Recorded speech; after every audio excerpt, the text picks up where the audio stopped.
Welcome back for session 3, everyone, and this is a really big session, and I hope you get as much enjoyment out of it as Jackson got putting it together. He was very excited by the calibre of the companies that are about to come up on stage and address us. And they're going to be talking gold, aren't you, lads and girls? Yes, they're very excited. I haven't actually left the room for lunch today because everyone was so excited and they've all put a lot of effort into their presentations, especially our first speaker today, Nicholas Frappell, who's going to come up and join us. And I'm going to guess that many of you would have already met Nicholas at some point during the last 24 hours, and you'd have gone and held his gold bar, which is worth how much, Nicholas? 1.4 million, is it worth more? $1.4 million. So if you want to go and get a really impressive selfie of yourself and label it with RIU Explorers for 2024, do that.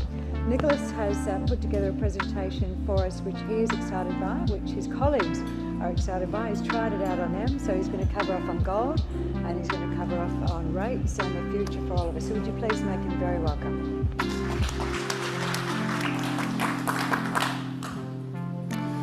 Good afternoon, everyone, and thank you once again for the opportunity to speak at such an important conference for the gold industry, and at one where so many producers and investors are in attendance.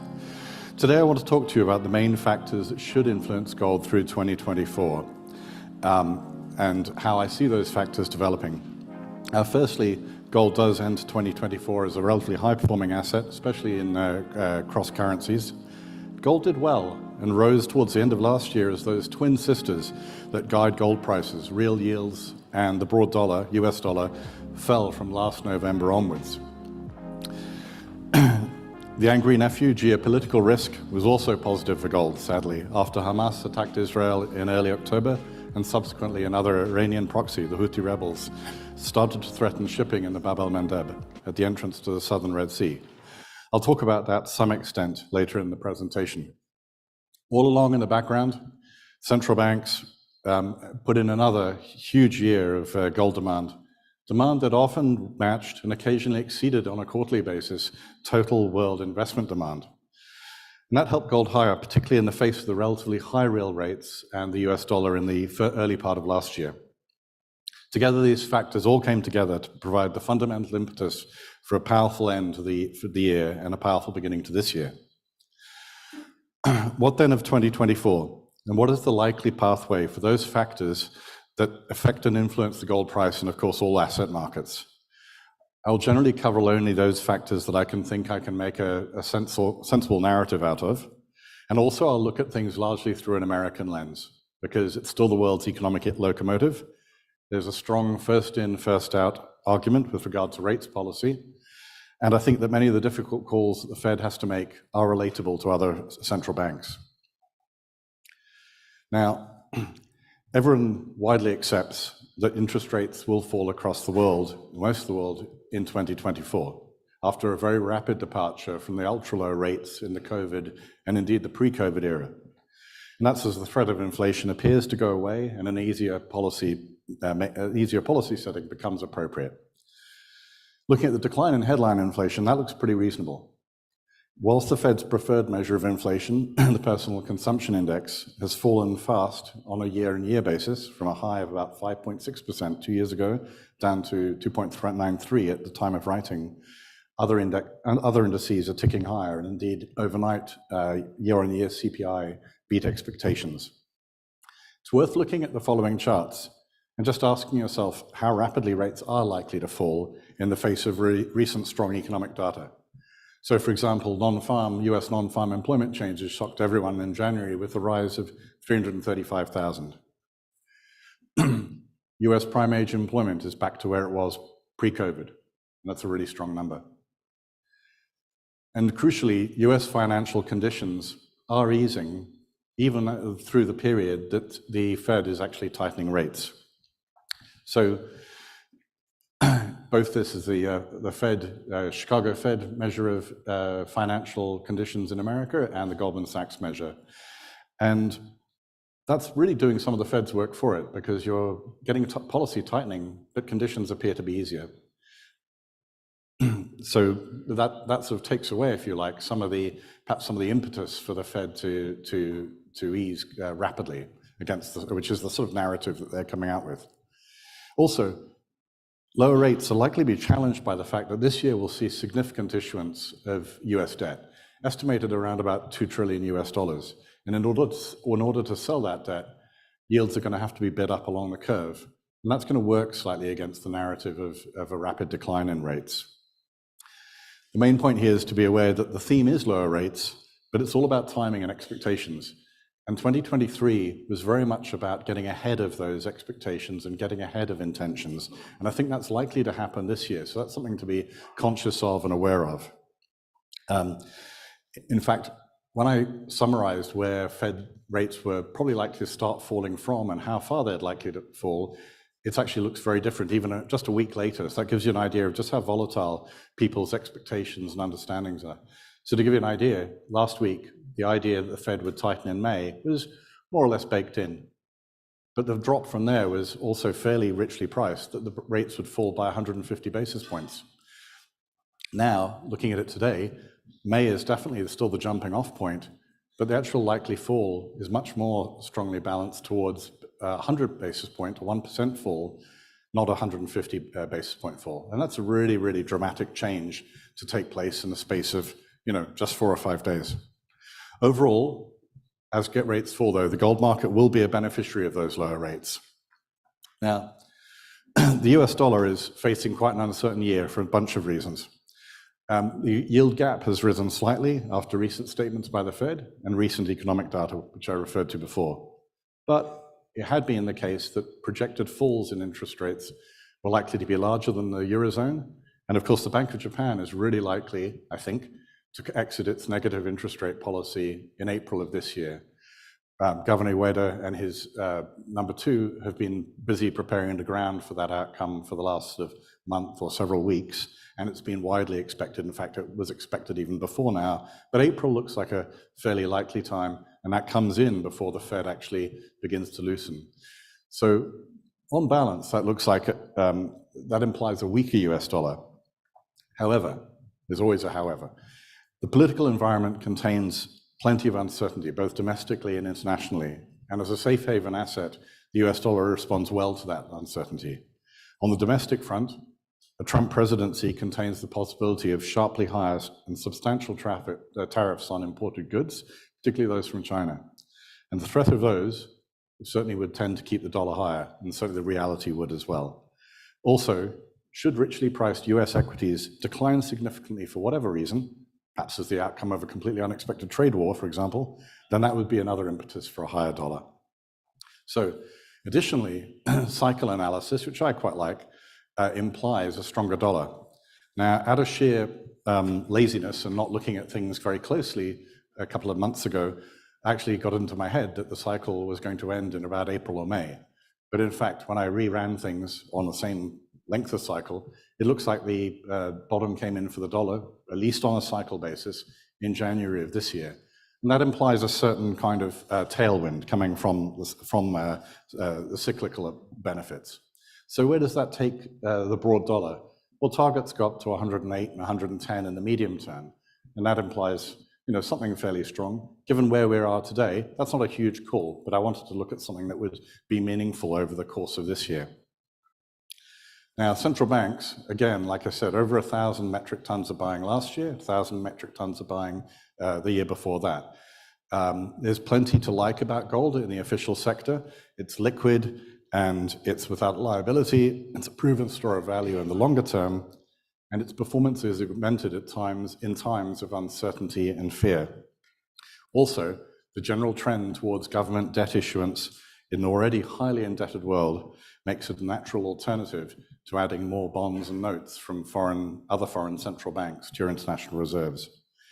The most important takeaway from central bank demand is that it's largely or relatively price insensitive, so it's a good shock absorber in the presence of rising real rates or a rising dollar.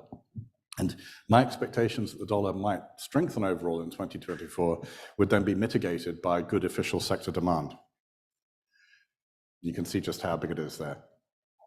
Now, China is the absolute standout consumer of gold last year. Mainland consumed 910 tons of gold. It's about a fifth of all total world demand and about a quarter of all consumer demand. The 16% growth in physical demand year on year almost certainly reflects a degree of post-COVID reopening. Importantly, is Chinese demand likely to be replicated, is likely to remain high during the coming year? I believe it will for a number of reasons. Firstly, positively speaking, investors are likely to add to a winning trend. Gold in yuan ended up last year 15% on the year. Secondly, the behavior of alternative assets, well, not alternative, but the alternatives, competing assets, has been abysmal. The Shanghai Shenzhen 300 stands at about 85% of its value at the beginning in January 23. Now, the central government appears to be positioning itself as the buyer of last resort. A major wealth management firm, one of many, but major one, went bust last year. And the products that people sell, or wealth management firms sell, they're opaque, and they're either implicitly or explicitly geared towards the property sector, which of course is doing badly. And at the epicenter of all of this, the most important part of the household balance sheet, which is property, is still in trouble. I think it's likely to remain so despite efforts to change that. Now, before I show you the next slide, unlike Australia, China faces a significant overhang of property, whether built and unsold or unbuilt. It's enough to represent another 12 Melbournes, and I think if my calculations are right, house the population of WA about 50 times over. So I've done a little graphic to represent this. It's like one of those little solar system things where you compare Mercury to the size of the sun. The red is unsold property, the blue and the yellow is just all the property in Australia. So it gives you an idea of just what a sort of a difficult situation they're in. Additionally, regional banks are thought to require about the yuan equivalent of over $306 billion of recapitalization, depending on the degree of stress within that sector. So supply fundamentals, the shrinking population, youth unemployment, and a dirigist government that appears antithetical to the interests and the benefits of the private sector are all stacked against a recovery. So given all the challenges that face mainland investors, you can see the appeal of gold. It's tangible, it's debt-free, it's liquid, simple to understand, and it's got a great history that they can refer to. So for all those aforementioned reasons, I believe that gold demand will remain high in China unless there's a substantial shock to the capacity of households to save and spend. Now, I'm just going to touch very briefly on geopolitical risk, and I'm aware that I could make a comment that's immediately challenged by changing events. So I stress it's not a prediction, but it's more to say that sometimes you should take the longer view about how these things play out. Post-October the 7th, it's notable that Middle East relations have proving more durable than some had expected. There is to some extent because violence by Hamas and Houthi rebels has only served to reinforce the reasons why Arab states are slowly converging on recognition and bilateral arrangements with Israel. Both parties recognize a common threat, and that threat has only become more starkly apparent. That's not to present a blithely optimistic take on a terrible and intractable situation. It's just to say that there are forces and events that push towards chaos but there are also centripetal forces that tend towards order. Now, having said all these good things about gold, I have to talk about targets and timing. Targets in this intensely denoised and long-term chart suggest on the upside 2360 and 2580 in US dollar terms. And if you plug those numbers, those strikes into an option calculator, what you get is, as of 2 days ago, what you get is a 1 in 4 chance of gold going to 2360 or above by February 25 next year, or 1 in 5 in 9 months' time. And for the higher target, 2580, 1 in 7 in next year, 1 in 10 this year. So the nearby target is not totally off the cards, and it gives you a sense of how the sort of crowdsourcing in the financial markets is pricing those probabilities. So, fortunately, I'm not behind time. I would just like to summarize by saying gold should enjoy continued support next year, or this coming year. There are good reasons to suspect strong demand from the official sector and from China to continue. I haven't discussed India at all, but Indian GDP growth forecast at 6.8%, it's reasonable to expect decent consumption from that giant. And indeed, if strong GDP growth isn't matched by productivity growth, then domestic inflation will also be a positive for gold consumers locally. Rates are, of course, likely to decline. The more important element is what real rates do and whether inflation is allowed to ride a little bit. Investors in the West are underweight in gold, so they can bring more ammunition to the party should the gold price rise. The technical indicators are positive. Physical demand in Asia is excellent and continues to be post-Chinese New Year. And lastly, the tribulations of the mainland Chinese economy are likely to put pressure on the Australian dollar, which is positive for Australian gold producers and positive for Australian gold investors. Thanks very much for your time and attention.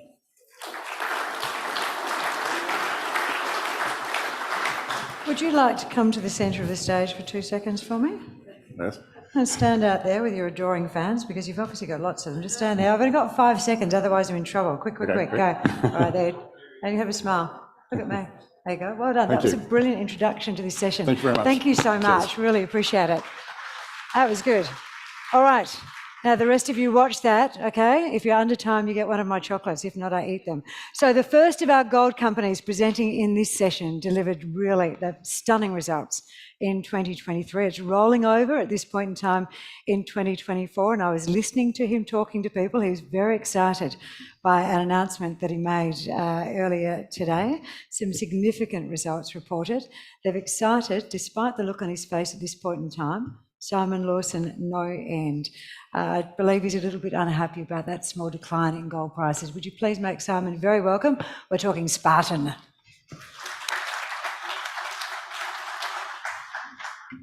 Thank you very much, Chrissy. I just wanted to say thanks to Stu and Jackson and the rest of the RIU Vertical Events crew for organising such a great event. As usual, seems really crammed out there and busy, which is great.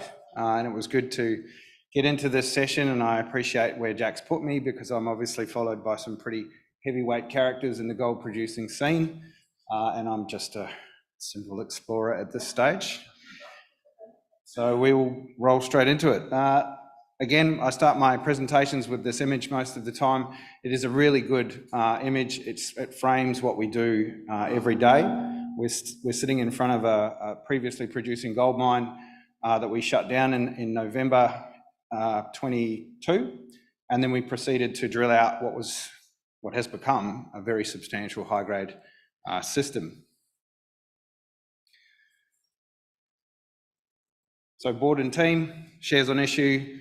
Sorry, the share price is incorrect because we actually went up today, which was good on that back of that good news. Mineral resources, obviously this is all available online, so you can read this at your leisure. I do have quite wordy slides. Just listen to the sound of my voice. If you would like to come and stand and take a selfie with our Spartan warrior in our booth, that would be very much appreciated. We are situated in the Midwest of Western Australia. Thankfully, not much jurisdictional risk, although I am glad to hear Nicholas talk about the buoyant price of gold forecast. I want to see it get to that point. We're currently in possession and have created 1.69 million ounces at just under 2.5 grams a tonne in front of our 2.5 million tonne per annum plant. As I said, we shut that down. It was a very difficult decision, but it was not viable in terms of its ore sources at the time, and we needed time to reset. We've now gone and done a lot of work around getting better ore source material in front of that plant. We're still continuing to do that to this day. We have 5 rigs on site at the moment, so very, very active. Never Never Gold deposit. Some people ask me why it's called that. I have gin in my booth if you would like to come and sample, and then you will understand through your taste buds why I called it Never Never. This is a very special ore body that we've found here, and Never Never is an amazing gin. Comes from South Australia. Every deposit at Dalgaranga was named after a gin when I started, but most of them were international gins. And given the gin revolution in Australia, I thought only fit to select some really good Australian gins to name our new deposits. We're focused within 2.5 kilometres of that plant. There's very repetitive number sequence here. The 2.5 is very important. 2.5 million tonne plant, 2.5 kilometres of that plant. That's exactly where we're focused, all on granted mining leases. This is our tenement package. Down in the centre of the image there, this is where most of the activity is happening, down here. So we have a lot of ground. We're not running onto the border of anything. If we find a massive deposit, which we have, and it tends to go towards the edges of a tenement, people get a bit freaked out, but we have a very big package there. So we're pretty excited. Zoom in a little bit. You can see the infrastructure that's in place. Right through the Gilby's pit there, the biggest pit on site. That is a conceptual pit design just to the right-hand side there.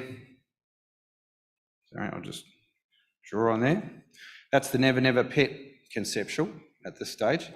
But this is the process plant. Within 600 metres, we made a discovery, and we didn't really know what we had until sort of midway through 2022. And I'll walk you through some of the images so you understand how this kind of evolved.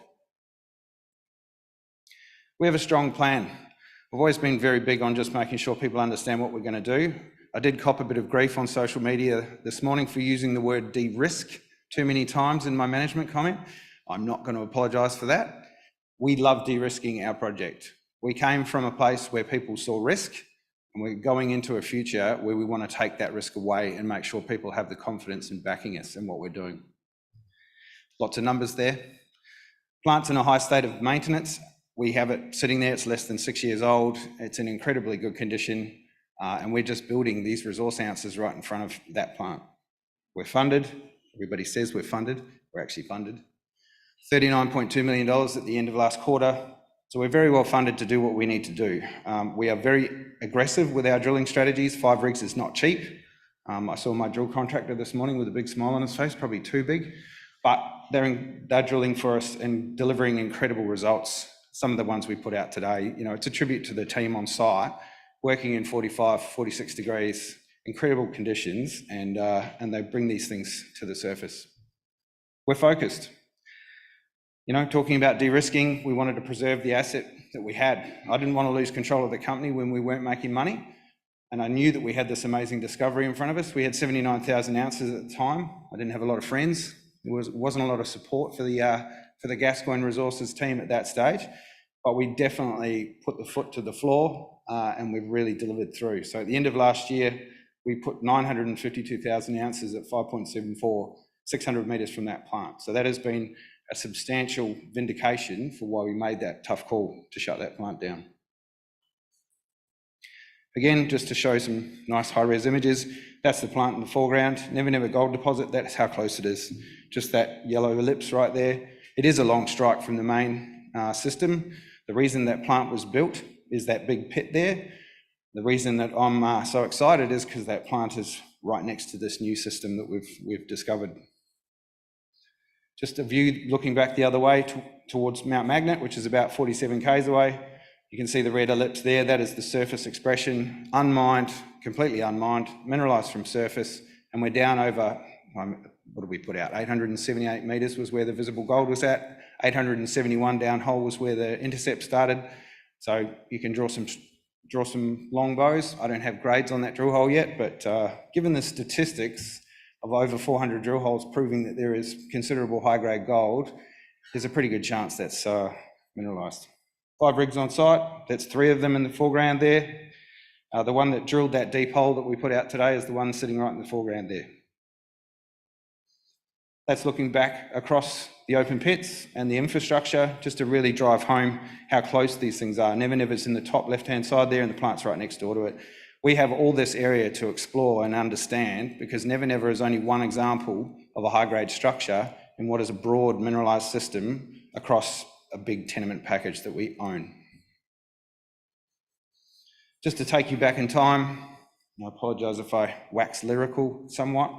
This is June 2022. We knew we were onto something pretty special midway through that year. I presented this at the Gold Coast conference for Reed Corporate, Resources Rising Stars. I was pretty excited about this, 23 metres, 3.8. From a mine that had struggled to hit 1 gram, this was 600 metres away. And we knew we were onto something pretty spectacular.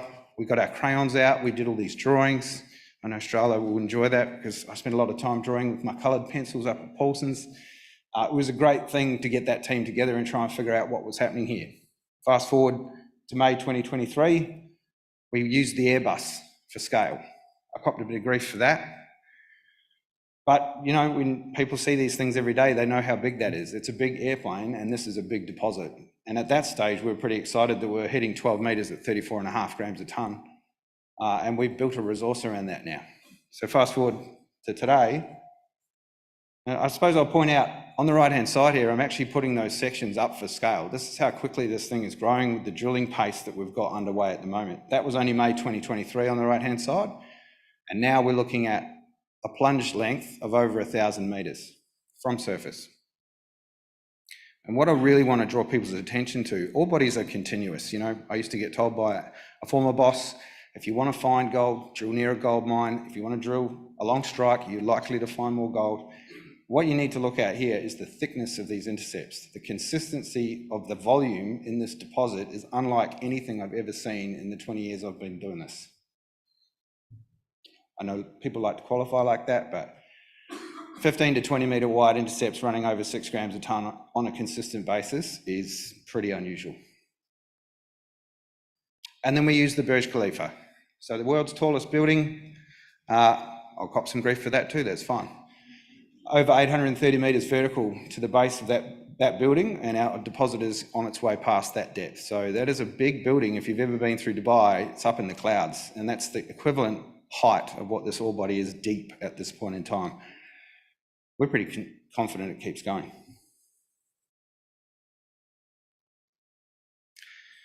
So in Verified, this is our sort of 3D imagery on the drilling that we've done so far, just to give you a bit of an idea. When it's lined up like this, it looks really nice, and it looks really obvious when you see it like that, but trust me, it took us a little while to work out what was going on. And we've delivered some of the best results that I've seen in my little career. We get 1 or 2 of these hits at some of the mines that I've worked at before, some of the world-class deposits that Northern Star went on the acquisition trail to get. We would see 1 or 2, maybe 5, 6 of these types of drill holes, and we're delivering these on a pretty regular basis. So I was getting a little bit nervous towards the end of last year. The ore body appeared to have lost some of its volume. We have a structural reason for that. We put that out a couple of weeks ago. We've expanded on that now. What's happened is on the other side of that structure, the volume comes back.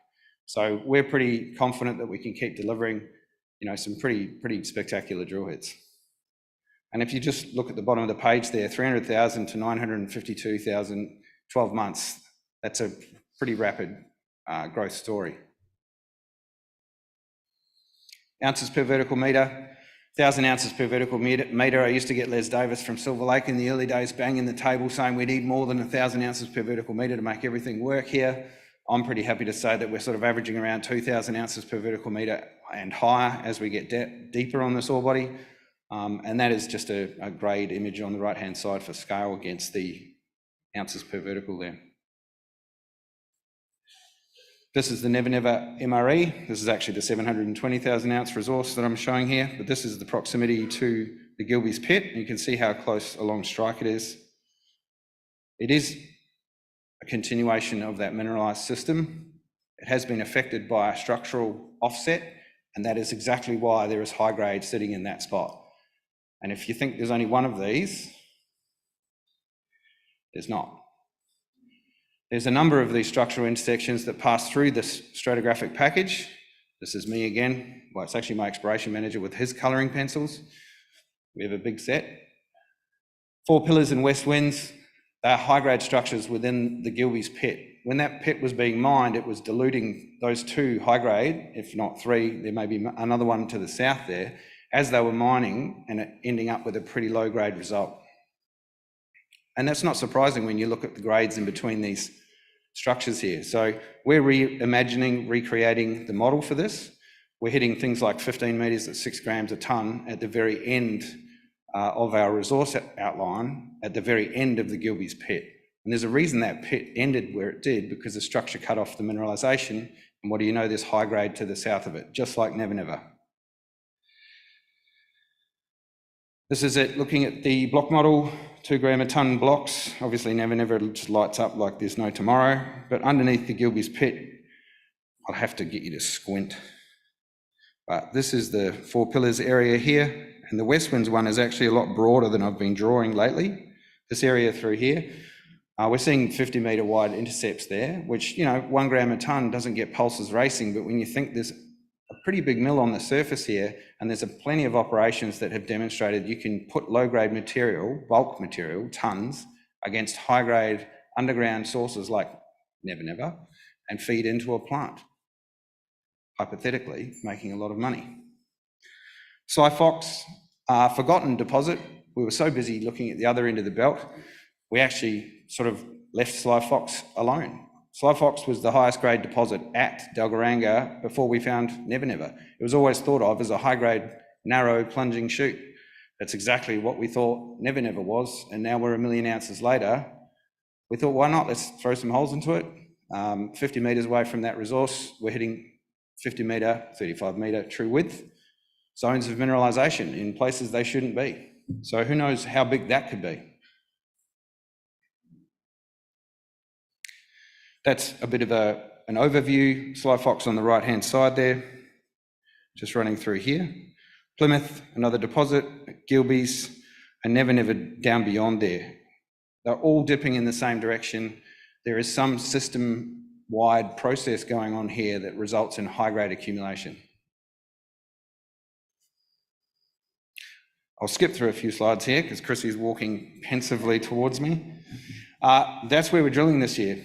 Never Never, flat out. Sly Fox, flat out. And we're going to drill underneath the Gilbey's pit to get these high-grade zones working for us. That's our drill rigs. That's our gravity survey. I'm going to miss out on my chocolate bar. But why invest? Facts. These are the facts. Everything's proven. We're not talking about potential. We've delivered. We will keep delivering. That's what we do. Great, Counsel. I like the ending. Well done. You still don't get the chocolate though. We've got rules to keep and standards to adhere to at this conference. Good on you, Simon. That was a great presentation. All right, you can see why it's excited. Gold Road Resources, explorers and producers, a story that is so big. It takes not 1, but 2 people to tell. So we've got a geologist and we have a lawyer. I'll let you try and figure out which one is which. Julia Jones and young James. Right here. Okay, so Mr. James.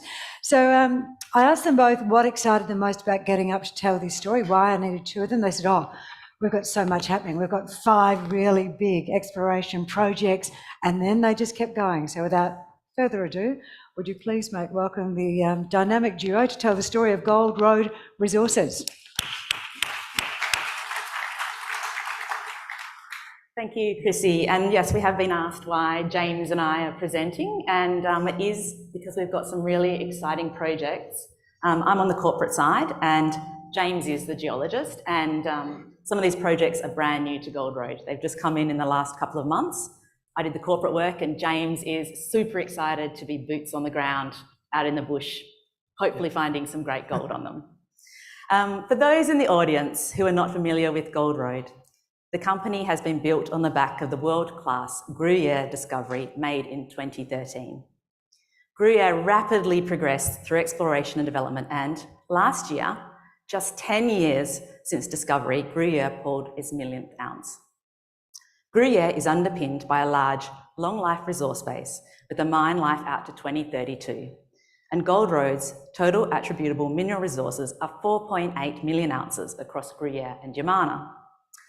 James is going to be speaking a bit more about the actual plan to deliver further value from Gruyere a bit later in our presentation. While Gold Road has, in a financial sense, been built on the back of Gruyere, its success is really about what can be achieved through the hard work and dedication of your people. We are pleased that these people are going home safely, with Gruyere now 1,000 days LTI free, and Gruyere and Gold Road's combined LTIFR at 1.9. We are also pleased that gender diversity at Gold Road sits at 32% female and 68% male, with those identifying as Indigenous making up 9% of our workforce. Diversity is not just a metric for us. It's about creating a workplace where everyone feels included and is given an opportunity to thrive, regardless of race or gender. Turning back to production, to the gold. Gold production at Gruyere for calendar year 2032 was 322,000 ounces, delivered at an all-in sustaining cost of $1,662 per ounce. Guidance for 2024 is set at annual production of 300 to 330,000 ounces at an all-in sustaining cost of $1,900 to $2,050 per ounce, and is supported by rising ore grades, increased plant throughput. We closed calendar year with $150 million in cash, no debt, and no hedging, and this strong balance sheet enables Gold Road to dedicate a robust budget to exploring its exciting greenfields exploration portfolio, which James is going to talk about. Awesome, thank you very much, Julie. As Julie noted, I'm going to just start taking you through Gruyere, which is centered in the middle of the Yamana Greenstone Belt. There's substantial life of mine extensions and growth opportunities in both the resource and reserves that remain and can take this project beyond 2032. There's three main elements here. The first is the large open pit on the eastern tenement boundary, which is the long section above. We've also got the Golden Highway trend, which includes the Attila and the Alaric deposits. And then lastly, we've got the longer term potential, which is mining underground at Gruyere. And it's the last 2 points I'm going to focus on next before getting stuck into the greenfield story.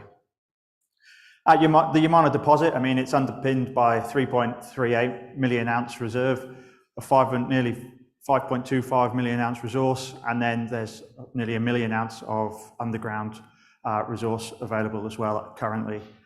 And we know that the ore body, the vertical continuity, is over 10,000 ounces per vertical meter. And we're pretty confident, and we anticipate this endowment to continue over 1 kilometer at depth.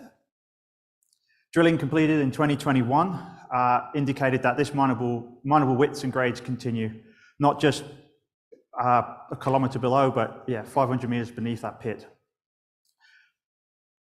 And we estimate there's a substantial underground resource there going into the multi-millions of ounces.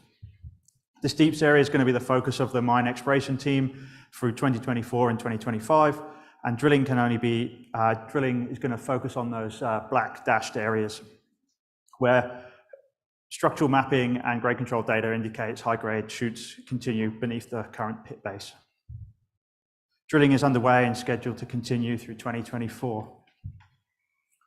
Moving on to the Golden Highway, which is 25 kilometers west of the Gruyere joint venture. It's defined by a 14-kilometer, the model behind there is a 14-kilometer, 400-meter wide corridor, of approximately over around that half a gram mark, within which you have high-grade shoots. We've got Attila in the south and Alaric in the north. It's worth noting that mineralization continues into the 100% gold-owned tenements through the Yamana belt there. At the Golden Highway, at Gold Road, we've been managing the exploration, the resource definition, and the geological modeling over the last couple of years. And in the last year alone, the team has pulled together what's on the slide there, which is the single geology model, allowing all the different resources finally for the first time to start talking to each other. The infill work coupled with high-grade geological modeling has resulted in, and domaining has resulted in overall grade upside and ounce upside. And all this drilling was completed ahead of schedule, which has meant that we've been able to hand this over to the GJV team, where they're going to continue feasibility level studies and surveys required to get this into production in 2026. So just moving now onto the exploration portfolio. So yeah, since the last time we were here, the tenure that we've acquired has grown substantially. I think this time last year, we're somewhere around the 3,500 square kilometers. And I think you'd agree, we're now sitting at the 17,500 square kilometers of tenure managed by Gold Road ourselves, myself and the rest of the exploration team, and we've got 7,500 of joint tenure under joint venture agreements. Those are the Yarra de Bria and the Stuart Shelf projects, which Julie's been helping setting up all those management agreements.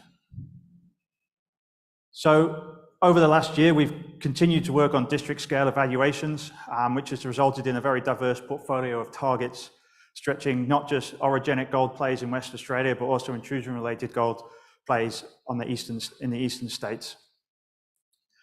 And just, yeah, handing over to Julie for a second. She'll just take us through some of the corporate development that we've achieved in the last year to get us up to that, those new projects. Yeah, so within the last few months, we've acquired some significant tenement packages.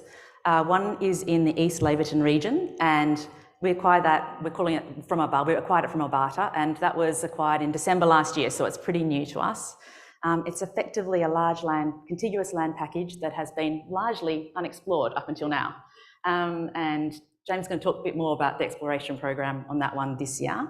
We've also, just in the last 2 weeks, acquired a tenement package which is on the screen called Bolter, which is in the Gascoyne region. And again, it's pretty much unexplored. Maybe there's been some rock chip sampling, but that's it. Yeah, that's it. So, yeah, so we've been up, yeah, well, I'll go through that in a second. I suppose lastly, the last point I'd like to make is this portfolio now gives us a bit of optionality. So we've just seen over the last year, we've had law changes as we got increase in climatic events, weather events. We've seen all the rain and the heat that we've been having in different places. This can lead to delays to project entry or getting on ground. So this optionality, not just east-west, we've also got north-south as well. So this allows us to keep working all year round. And this increasing that chance of discovery, which is, as we noted up there, funded by a healthy $30 million.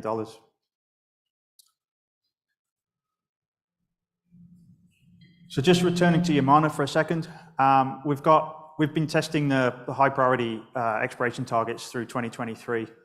And over the last couple of years, we've delineated nearly 40-kilometer strike between essentially the south of the Yamana tenements in yellow, the JV tenements in yellow, down to Earl's Find. Between these 2 points, there's a series of sub-parallel shears, and that we will be looking to start resource development drilling over the next year. So looking into 2024 and beyond, the exploration strategy is now shifting focus at Yamana to accelerate the development of these resources along that shear zone, and with the potential to process through the Gruyere JV processing plant. The initial focus is at Gilmore, which we've got some images there on the side of the screen there, where initial drilling will be essentially establishing that full mineralized footprint of that resource before moving on to drilling out footwall veins, which we can see there in the light pink color. These haven't previously been included in any form of mineral resource and provide a significant upside potential for this area. Once we've completed here, we'll start moving down along the trend with potential resources progressed to create a pipeline of mining options for the company. Development of these resources has the potential to add significant value and higher attributable ounces to Gold Road.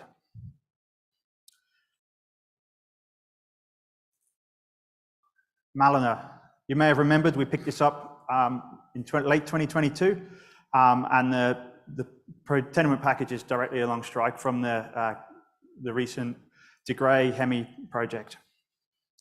Over the last year, the team successfully targeted and delineated an intrusion corridor highlighted in the pink circle there, which is a splay off the regional Mallina shear.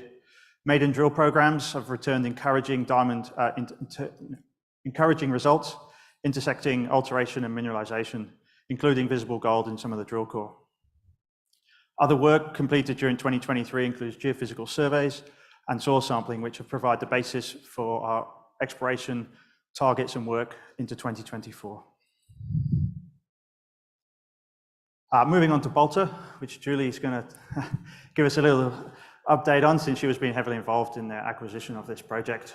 So the Bolter project is located 250 kilometres southeast of Carnarvon, and as I said, it's just come into our portfolio in the last couple of weeks, and as soon as it came into the portfolio, the geology team jumped on a plane and drove out there, and it was pretty hot. Yeah, 40 degrees isn't going to get in the way between geologists and some hot rocks. So. No, and they came back filled with excitement. So I have to say it's one of my personal favourites because the hot weather didn't put anybody off. That's how exciting the team found it. In terms of the technical side, I'll let James talk to it. Yeah, so this project's come in. The team's been thinking big. They've been developing new ideas and challenging dogmas. Edge of cratons has always been a bit taboo in Australia. However, we've had the last recent discoveries outside of Hemi, thinking Novo, Tropicana, even Gruyere, have all been on craton margins. This project is located on the northern margin, which has seen virtually no exploration over the last 20, 30, 40 years even. And the area in question hasn't had a single drill hole into it. In fact, the last soil sampling completed in the last year has delineated 2 multi-kilometre soil samples with rock chip grades ranging from 1 to 19 gram per tonne. Just moving on to Laverton. So our East Laverton project was acquired from Abata, and it's located 120 kilometres southeast of Sunrise Dam, within the Mini Gual greenstone belt within the Burtville terrain. I might hand the rest over to James because it's quite technical. Yeah, no, so this project has come in through the Abata Resources team. And again, this is a traditional orogenic gold play in the Eastern Yilgarn. However, as you can see from the image on the right-hand side, it's had a dearth of real drilling occurring over the last, since first exploration has occurred on that tenements by WMC. St George and WMC focused, as you would expect, on komatiitic and nickel sulfide potential. However, minor gold results have never been followed up in this area. So this year we plan to focus on doing land access and getting on ground. We're very mindful that we're down to our last 45 seconds to tell you our exciting story. So we're going to quickly talk about Queensland. Yeah, so over the last year, the team's continually evaluated the work up in the Greenvale and Galloway projects. This has resulted in us consolidating additional tenure. We've also found encouraging old drill core that had never been sampled. There's some photos on the slide there. These polymictic breccias and alteration are very encouraging, and we're just waiting for the assay results. And these really confirm that we do have very similar system to Mount Lawson. And then lastly, we've got the Galloway project. So this is another huge land package. It's over 4,000 square kms, and it's supported by numerous caldera features, which I'm getting... Which are super exciting for us. Super excited. We've got, plus gram dirt, so we'll have to leave now. Thank you. Thank you. Well done, guys. Just have a great way always to wind up your talk to everyone there, because I know you're super excited. We've got so much more to tell you. Come and see it as booth number. What booth number? We don't know. We don't know. You don't know? Just follow them around. They'll be outside. Thank you so much, team. I love the enthusiasm. Gold Resources. There you go. And I've got 2 more to myself. How did those 2 end up there? I don't know. Right, our next company. What are you doing? Just dropping leaflets around randomly? For you? Okay, all right. Well, this is Southern Cross Gold. Now, what do you keep in mind?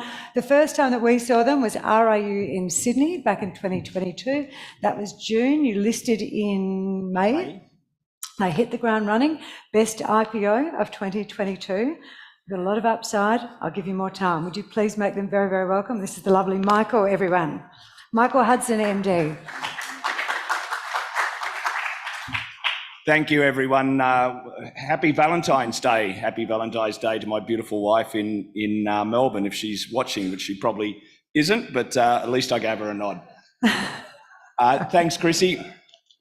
I'm going to talk to you about a discovery, one of the best discoveries globally in the space. We've been running over the last year or 20 months, and it really has taken us to another level in the last 4 or 5 months. So let's have some fun, move through the less fun bits, which is the disclaimer there, and let's just try and rank a discovery. How do you rank a discovery is always tough. Now, we got 45 kilometres into this system. We put 30 in the last 12 months, and the hit rate here, let's say 100 gram metre hit rate, we've hit 25 of those in 45 kilometres of drilling.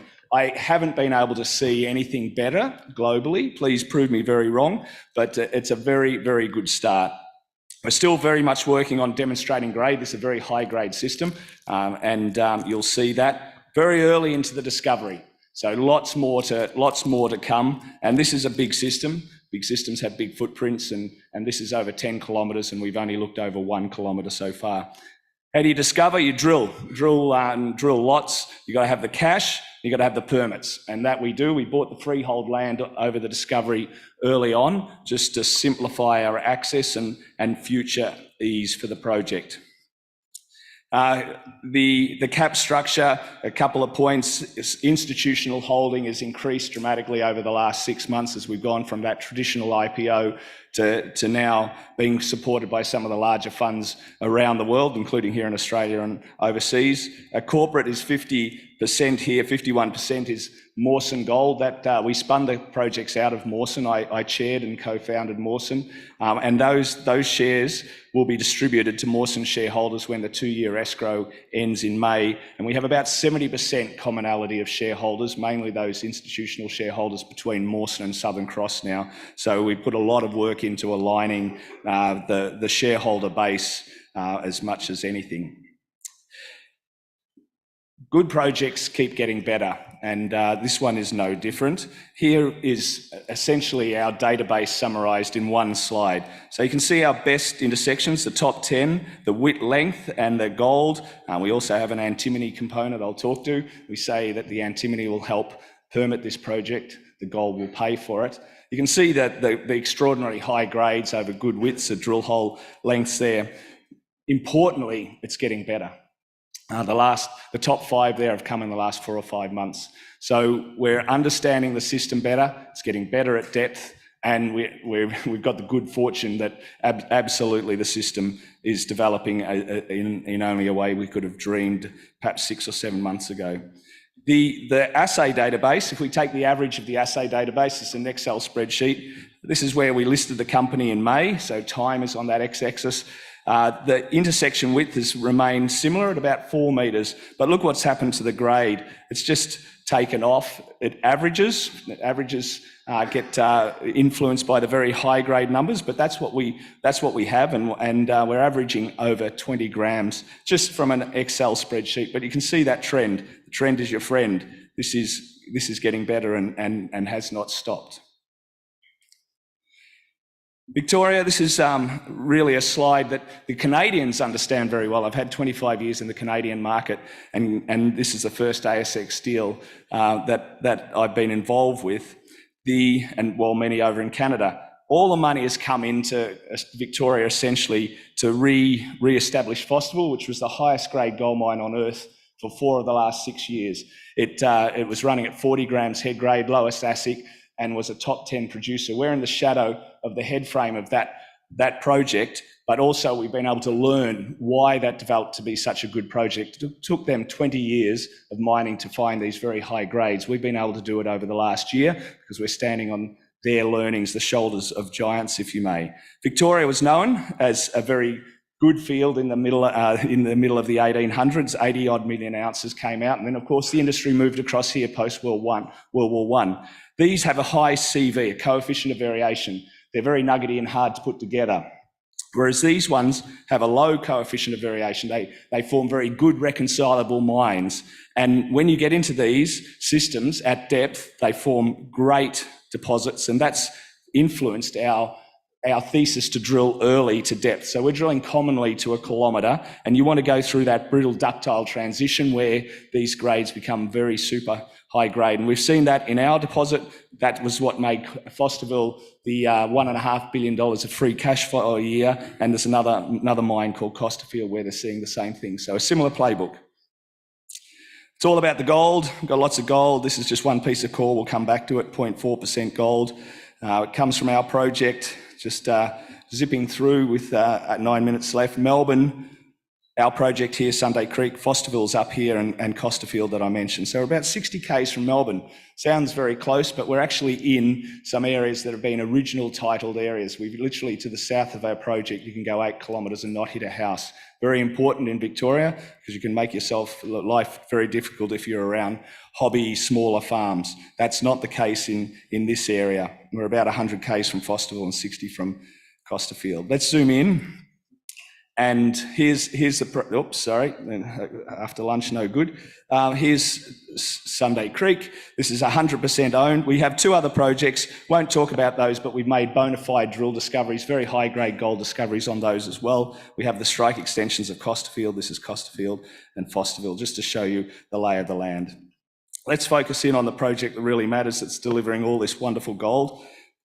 This is the area we focused on. This is 2 kilometres here, so it's about a kilometre or so we drilled over strike length down to about a kilometre. Importantly, these old mines that you can see in stars here extend along a 10-kilometre trend. And that 10-kilometre trend is the extension of this system. It's a big footprint. Big systems have big footprints. And so we've got lots of room to move. About 43 kilometres of the drilling has been taken here, 2 kilometres up here. So we have hit high-grade gold up through here, but very early days into the extensions of the system. The other way to look at this is our freehold land here that I'm just circling, and the soil samples in the little bars, and the key focus of the area with the system extending out through here. There are parallel zones that we're dealing with too. So lots of exploration upside that I can't get any more into the detail with 7 minutes to go. So let's just look into this little area here, and this is the next one, it's the geological slide, just to work out how this system actually works. So if we place we say our mineralisation is very much like a ladder. So the sides of the ladder are here. We're looking down in plan view. This is about 400 metre scale. So in plan view, the sides of the ladder are this structure. That structure extends for 10 kilometres out bush, and there's the parallel zones that I talked about. We've only missed that structure that hosts all the golds in 2 holes out of 100. So it's very targetable. We know when we're going into it, and we know when we're leaving it. And within that host structure that has the rails of the ladder, the rungs exist. And these rungs are the vein sets that host all the gold. We've got 42 of them so far. 3 months ago, we had about 30. So we're finding more all the time. This system's getting a lot bigger, and I'll show you how it's expanding. The veins are 2 to 20 metres wide. 2 to 20 metres wide. They're 20 to 100 metres long, and they extend from surface down to a kilometre. Any one vein we can map over about 600 metres. Importantly, that CV, when we model these and have enough drilling data to inform us, has a very low CV, about 1.5, which is what resource geologists want to see. It shows consistency of the model and not that nuggety system. So that's not what these very different styles of mineralisation that has reinvigorated the Victorian goldfields over the last 6 or 7 years. Low CV. There's your geostats learning for the day for those who are interested.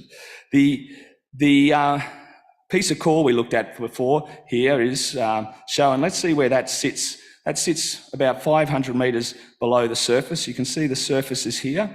And what we're looking at is some of the old mines. They mined this down to 200 metres in the late 1800s. Over the field, there's another mine down to about 100 metres there, I should say. Another mine here. So this over about a kilometre, down to a kilometre. That's our key focus. The yellow holes are those holes in the lab. So we've always got lots of drill results coming with 4 rigs turning. You'll always see lots of news flow.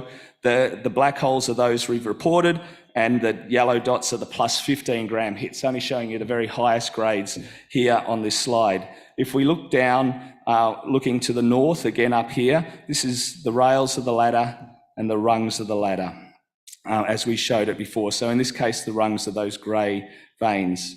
The The important pieces to take away from this are some of the best holes drilled globally. I'll just put over the last year, here, and let's say here. So these are made up of lots of high-grade veins. There's something like 18 in that drill hole. That's 200 metres between those drill holes. This hole averaged 400 metres or greater than 400 metres at about 5.5 grams. This one was about 300 metres at closer to 7 grams, but, you know, made up of all those high grades. And then when you get into one of those veins, here's 20 metres at 60 grams there. True width is about 11 or 12 metres on that. So you can see some very impressive grades without a doubt. But what does it all mean? What have we actually got here? So let's just take some of the numbers off that maybe you've read. And let's make some assumptions. Let's take off these veins here underneath this old mine here where we haven't got much information. We stepped off here, so we don't really know much what's 500 metres down here, but we know the system continues. We hit very high grades down there. But let's extend these veins down to the depth here. So what does that look like? That looks like this. And this is our exploration target that we just put out over the last week or so. So it's the first attempt at quantifying what we've got. Too early for a resource, but 43 kilometres of drilling, wire-framed, top cut, and treated as best one could. So it's really constrained to the drill area. Let me just put that in blue because that black might be hard to see. And if we put it around there, you can start to see that area there. The mineralisation, you can see we've got some good hits up to 400 or 500 metres away. We've got the old mines that had lots of stopes, 20 stopes here. So we know that the mineralisations exist near surface here, and it should continue down through here. We've already talked about the 500 metre step out down there and where we're going here. So in the blue, we put an exploration target out, and please read all the qualifying language around that, between 1 and 1.6 million ounces at 7.2 to 9.7 grams gold equivalent.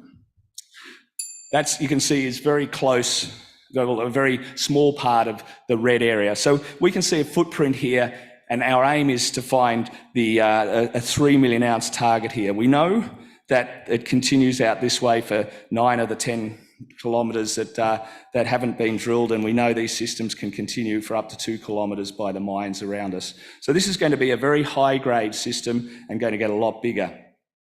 Let's just talk about a few other aspects. The antimony piece, I talked about that as going to permit the project.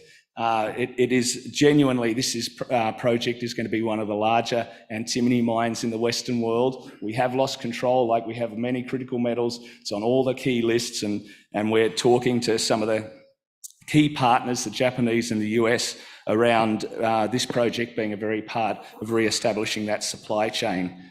Metallurgically, it's pretty simple. It is free gold, so plus 80% is native gold. So that's what we want to see. We get 20 to 40% into gravity, and with flotation, 93 to 98% recovery of the gold. We produce an antimony con that has very good payability. There's smelters worldwide that treats that.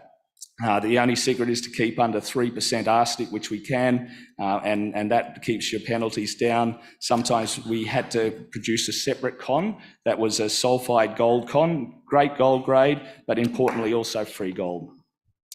So we're doing lots of the key points behind the scenes, very well trained. We're building resilient communities through the local people, municipalities, and the native title holders. So with Chrissy coming over my right shoulder, I'd like to thank you all. Please join us on this journey. Very early days. We've got Boyd and Nick handing out paperwork, and we're just very excited what we found and look forward to the next year. Thank you.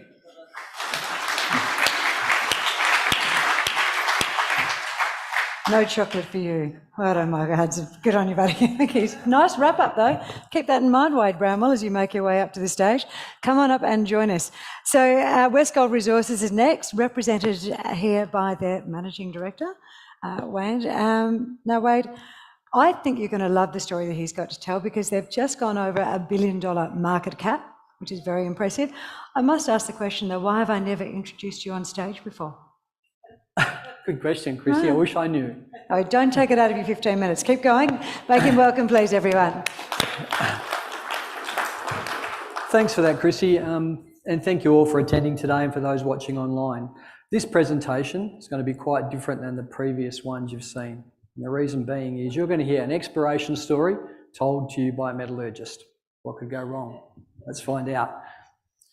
Today's presentation is very short. I'm quite conscious that I want to win a chocolate from Chrissy. She might invite me back. But really, the presentation really only has two objectives today. Really to give you a glimpse into the opportunities that Westgold sees within the Murchison, and also to explain a little about our approach. Firstly, who is Westgold? We're a West Australian mining company. We produced 257,000 ounces of gold last year at about $2,000 an ounce all in sustaining. We are 100% West Australian. We're now profitable and generating cash. At the closure of the last quarter, we had $238 million in cash. We are debt-free and unhedged. We're a little different than some of our peers in the fact that we are our own underground miner. We have 500 people in our underground business, and we also have quite a sizable drilling division, which I'll speak to. We own 7 drill rigs and there's 60 people in that division. Our resource is large, 8 million ounces, and reserve 2 million ounces at the moment. The obligatory corporate slide. And this is why you're getting a different presentation today, and I'll point you to 2 points here. One, General Manager, Exploration and Growth, Mr. Simon Rigby. Simon, if you're watching online, thank you. Simon's got 11 rigs running in the bush at the moment. That's why he's up there and I'm here doing this. So you can thank Simon for the fact that you've had to see me tell this story. The key point to this slide I'd like to draw your attention to is the movement in the Westgold share price in the last 12 months. A lot of that, I believe, is attributable to our two things, us getting back to basics and reinvesting in exploration. The Murchison. The Murchison is our backyard, and Westgold is committed to the Murchison. We control 1,300 square kilometres of tenure in this area, and though the Murchison may not have the sex appeal of maybe the northeastern goldfields, it's a significant gold camp in its own right. There are 4 deposits within that map which have produced over 1 million ounces of gold. We own 3. And this is a lot of the point about what Westgold's been doing in the last 2 years. Really, ourselves and some of the other explorers in the region, the work we're all doing is going a long way to changing the perception about what the Murchison is. The Murchison is considered a mature gold belt. Some people think the word mature and bad go together. Because it's mature doesn't mean it's bad, quite the opposite. 35 million ounces of gold is significant, and as we're saying, 4 camps with significant production history, it's a significant gold producer. There are multiple companies still exploring and building gold resources in this area, and many of those companies are here today. So full respect to my peers as far as the north as Tietto Minerals, Great Boulder, Odyssey, Aura, and the Spartans in the south, who all clearly have the same view of the Murchison that we do, that there's a lot more to be found. One of the perceptions is the best has already been mined. Couldn't be further from the truth, and I think you heard a presentation a few before mine that shows that the Murchison, there are still a lot of things to find here. We've started 2 new mines in the last 2 years, and with a significant investment in exploration, we're building out that pipeline for future mines. Westgold explores. We have continued to commit money to drilling over the last few years, and again, in terms of getting back to basics, that's one of the significant changes that have driven the re-rate and the perception change in Westgold. How do we change the perception about the Murchison? Collectively, we drill. Last year, we spent $19 million in exploration, and this single slide shows what we did. 246 kilometres of drilling, and I'm very happy to say my team logged all of that. That's a significant effort by a committed group of people. A lot of that drilling went into grade control and resource definitions around our existing mines, but there was a significant investment, 40 kilometres, into greenfields targets. What did that deliver our shareholders? It delivered a 4% increase in resource, a 7% increase in our reserve grade, a 6% increase in our reserve grade, and our mineral resource grade improved as well. This year, the budget's $25 million. To the half, we're bang on. We've spent half of that to the end of December. what is this all really about? Really, as a mining company, we are serious about committing to invest to exploration. I don't see exploration as a cost. I see it as an investment, and others may have a different view, but it's been a game changer for our business in the last 12 months. In today's presentation, I'm really only going to talk to 2 case studies, because I'm time limited, about our approach to exploration, which is really around the Great Fingal or the Fingal Dolerite and the Bluebird mine at Meekatharra. Case study 1, the hunt for the next Great Fingal. Great Fingal is a historic mine. It's an iconic mine in Western Australia. Many people know of this mine, and it was a really proud day when our board approved capital for the restart of this mine. This mine, it's hard to explain. It's one of these mines you have to go to, and it is steeped in history. The issue we've had with this project, Golden Crown and Great Fingal, is people think that's it. And we've started to tell a different story about the Fingal Dolerite. And what we've effectively done, we've stood back a little bit and tried to explain to people that the Fingal Dolerite is a fertile zone.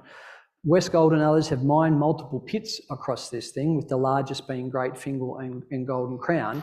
But the key message here is these things don't fly alone. A lot of the things that have been found here have had surface expressions where one of the biggest producers, Golden Crown, didn't.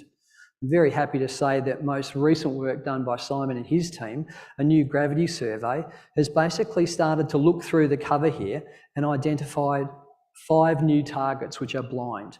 5 new targets which could be analogous to the Golden Crown mine, which produced 1 million ounces. This is pretty exciting stuff. We've only got 1 drill rig at Great Fingal at the moment. These 5 targets are good to go, and the team's been instructed, and politely, to start drilling these things this quarter. Case study number 2, Meekatharra. And some of you out there will be going, where the hell's Meekatharra? Well, Meekatharra is another historic gold camp. If you look at the top image there, you can see the multiple pits that have been mined across what we call the Bluebird Trend. And the bottom image really shows something which is quite common across all of the Murchison. There is a lack of deeper drilling. Why is this so? A lot of it is because some of these things don't have a surface expression, or because previous owners were more open pit focused, and that's what they looked for. Westgold's key capability is underground mining. We're not scared of drilling deeper holes, and we're certainly not scared of mining underground, because that's what we do. If you look at the bottom image there across this 11-kilometre trend, the only thing which has got any substantially deep drilling in it is underneath the Bluebird pit, which is drilling that we've done. Today, as we stand here, we have 5 rigs at Bluebird. We haven't, this system, South Junction Bluebird, we haven't yet found the edges of it. We've got 3 rigs on surface, 2 rigs underground, and they are hammering this thing to try and find the fringes of this thing, because already we've doubled the scale of this mine in the last 2 years, and we can see it growing again. A much better image in terms of understanding what really Bluebird and South Junction looks like. You can see the underground development there. He's gone crazy. So you can see the underground development there underneath the South Junction pit, and the boxes 1, 2, 3, 4A and 4B really shows our drilling plan. We are drilling box A at the moment, which is really the extensions of the South Junction and Bluebird system. We're hugely excited about this project. It's literally within a few hundred metres of our Bluebird mill, and it's key to changing the perception of the Meekatharra camp. Getting to the last slide, and I'm going to get a chocolate from you, I think, Chrissy. Really, I just want to close the presentation and leave the audience with a thought. As a mining company, this is our approach to capital allocation. In terms of building a sustainable business, you only really have 2 options. You can buy other people's ounces, or you can grow your own. We've got 11 rigs running today, so it's clear what Westgold's view is of where we allocate our capital and the value and opportunity we see within our package. That's it, Westgold.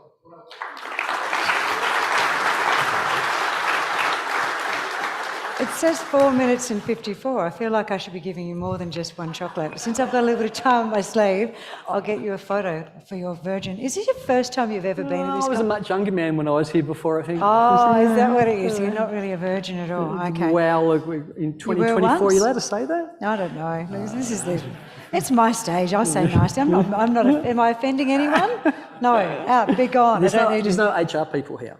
No. Did we watch those HR people? Or any of you HR Come on. people? No. Here, turn around. We'll have a photo. All right. Can you all look very happy, please, behind us? There we go. You ready? My arm's too short. Is your arm longer? Because you're older than me and more experienced. Jeez. There we go. Okay, let's get the. Oh, One of the chocolate. try and get you in there. Who is that in the background? Kurt's trying to get in there. Thank you very much. You certainly interest all. Would you please put your hands together for Wade, everyone? All right. This one I know is a Virgin conference goer, are you not? Look at that smile of anticipation on his face. Slightly smaller market cap, but still large, $700 million. Tietto, is that correct? That's it, Tietto. All right, let's hear the story. This gentleman in front of us is Matthew Wilcox. And it's going to be a very interesting story. Put your hands together, please. Thanks very much, Christy. I'm Matt from Tietto. We are basically a new producer, and obviously I'll go through that production stage pretty quick and get on to what we're exploring for the rest of the year. So standard disclaimers, you're free to read it at your own leisure. So Abidjan is a low-cost mine in Côte d'Ivoire. Côte d'Ivoire is probably the jewel of West Africa at the moment. It really is like a fantastic place to do business. It's got great infrastructure, power lines, 12 cents a kilowatt hour US power. We've got a road network that gets us 500 k's to site in just over 5 hours. And, you know, the project's economics are exceptional, and, you know, just over $1.3 billion based on a $1,900 gold price, which, according to this morning, is approaching pretty quickly. We're unhedged. We're pretty confident about the gold price remaining high, especially as US interest rates start to drop. And we've got a very large prospective land package, over 1,100 square kilometres around our permit. Significant resources that we're sitting at 3.83 million ounces at the moment. That's grown from just over 500,000 in 2018. So it's been a rapid growth over the project, and we've got some really good ground outside of our project area that could potentially turn into some new mines as well. We've got the unaudited cash, bullion and VAT in just over $80 million AED at the end of last quarter, less than $10 million US debt. We're really looking forward to having a very strong quarter and strong for the rest of the year. We have guidance come out at the end of this quarter, and we're looking to have a really strong year in line with our life of mine plan. So that's our corporate snapshot. As you can see, we've got two large Chinese companies on the board. One of them is just, well, not just, but in the last 5 months lobbed a hostile takeover at us. That's Shaojin, who's currently sitting there with 7%. Shifeng and all the other large shareholders have publicly sort of come out against what we see as an opportunistic and underpriced offer. We're looking, it hasn't traded at 58 cents since the offer came out, at or below, so they haven't picked up a whole lot of shares. So we're hopefully see that offer go away, and we'll grow right into the future. That's our team, and we've all worked in West Africa pretty solidly for the last 15 years. A lot of us come from a lesser known Russian miner, you know, that does about 1 million ounces, called Nordgold. And, you know, we've been, Clinton and I met, I think 15 or 16 years ago at Resolute Mining for the commissioning of the Syama roaster, and the rest of the team I've worked with in various roles, you know, for over 15 years. It's been a difficult 2023. We poured first gold. We hadn't done our pre-strip mining, so we really got stuck with no ore. You know, we put out a mineral resource, and then like Kagan Wang, our founder, he stepped down, and I got promoted to managing director. We got Clinton on board in August, and we got an opportunistic takeover offer in October. So Clinton moved all the way, relocated his family back here for the role. First day of the job, he gets a hostile takeover bid. So it was pretty hard. Since December and January, we've had successive plus 13,000 ounces of gold production, and we're looking pretty good. We're 88% loaned by Tietto, 10% government, Côte d'Ivoire, 2% local partners. It really is a partnership with the government, and that they help us out a lot through the issues that we face. It's different to a lot of West African countries where you're left on your own. They really do provide support, both in security and also in infrastructure. We've got an excellent ore metallurgically. We get probably 70% of our ore out straight over gravity, and the rest comes out through the CIL. We haven't had a recovery below 94, even at really low head grades that we started off of less than 0.5. So, yeah, we're looking at a life of mine production target of 170,000 ounces a year till 2032, and we're pretty confident we can fill in that tail and extend it all the way out, into at least for another 5 years or so. We're looking at putting out guidance at the end of this quarter, as I mentioned.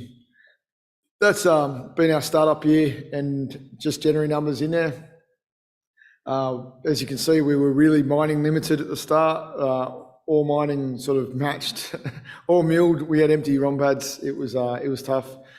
Now we've really started getting in front. Our contractors really stepped up, and we're starting to really hit the grades and the tonnage rates through the mills that we knew we could from the start, but we were limited. Our outlook is looking pretty good for the rest of the year. We've got 7 production diggers on site. It's moving a lot of dirt. We've really outpaced, ore mining has outpaced milling for the first time, and we're starting to build stockpiles both on the ROM and lower grade stockpiles just off the ROM pad. This is our growth, and that's our resources to date. We've currently got 3.83 million ounces. That's going to be expanded again when we finish drilling out APG pit. But you can see it's been rapid growth, and most of that's due to our founder, Kagan Wang. We've got 6 of our own diamond drill rigs on site. Most of that's been done in diamond. Got a little bit of RC in there, but it's an amazing effort, and a very good cost basis. We're drilling diamond at well less than sort of $60 a metre all in, and yeah, that's resulted in this great growth. It's also for Côte d'Ivoire, which is heavily forested and heavily cropped. Diamond drills have a much lower impact on the local community, so you can get in there and move these rigs about without dozing big trucks for an RC rig. That's our main shear at Abidjan. So if you can see that AG core section there, that's probably 85% of our current reserves. What we are drilling out now is the APG pit, and we'll continue to drill out all the little sort of pits along that shear as we move forward through this year. We started our drill rigs up again, so we're really primed into action. We sort of had a break after production started, and everything's up and running again now. That's what it looks like in our main core, and you can see there's a main structure there. You can also see a parallel structure to the north. We've got some interesting hits up there. That's all that dark blue line is our mining permit. So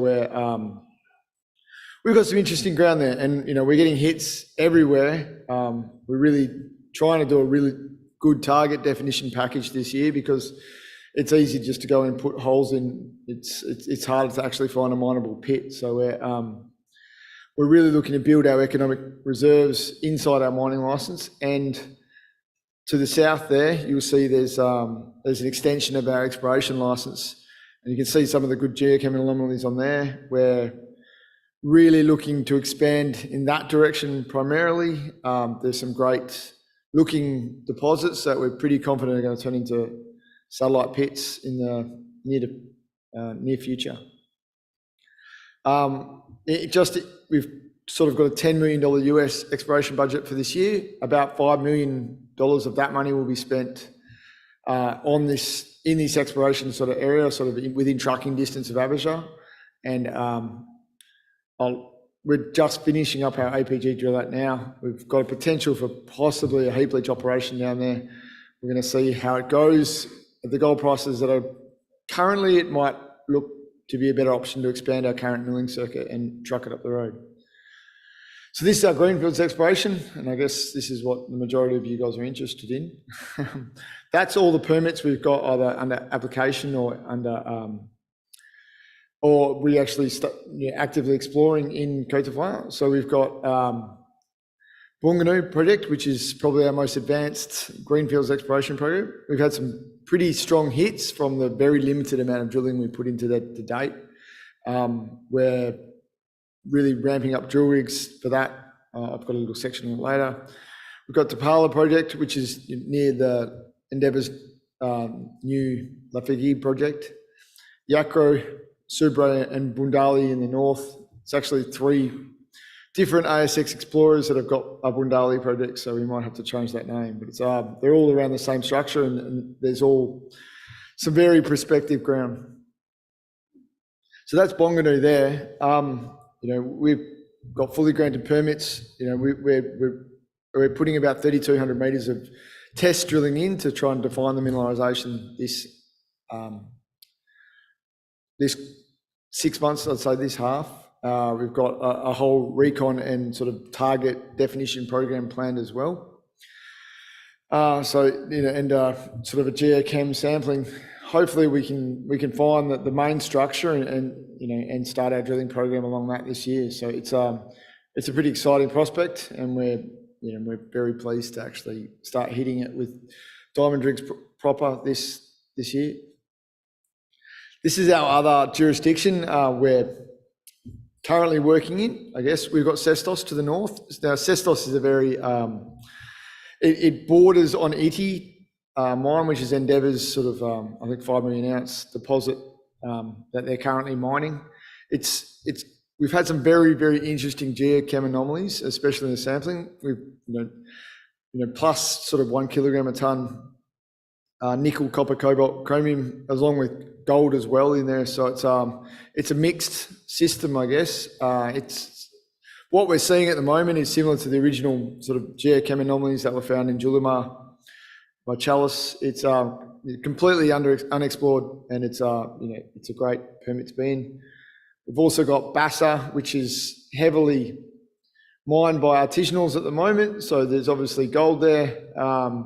We're just going to do a proper geomag survey on it this year. Oh, sorry, I've got. That's our sort of strike range. You know, so 5 kilometres open that we're defining targets for over this quarter of work. We've got a big trenching program planned to try and test some of these anomalies. We've got a handheld XRF to see what's there, you know, just as we work.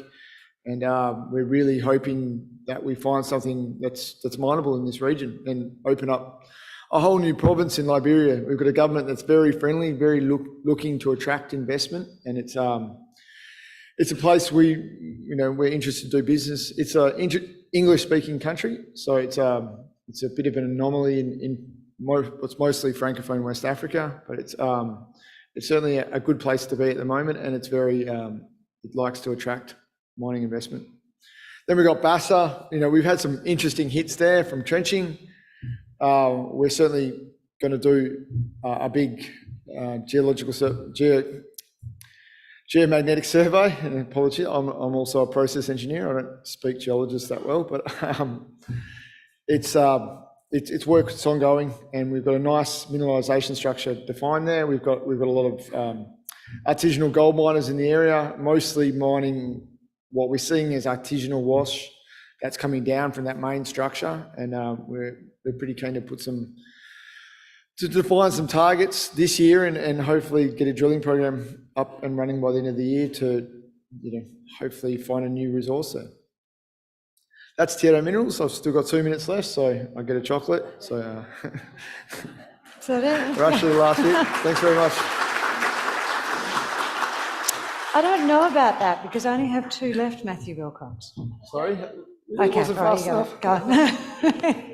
You did very well for a virgin. I'm very impressed. Congratulations to you. We'll have you back again. Thanks, guys. That was great. All right, team. Next up, we're going from explorer to producer, Bellevue Gold. They had a gold bar which was refined October last year. What did you do? 8.3? He's too easy. Bloke. I'm sorry. Blokes can do one thing at a time very, very well. I shouldn't have done that to you, should I? But it's true. All right. So you had a gold bar. Last year you produced ABC, who started this session off, correct? What did it weigh? Do you remember what it weighed? What we weigh, what ours weigh? Not you in particular. I reckon about 85 kilos. But what does your gold bar weigh? I haven't got a lot of time here, and I'm using your time.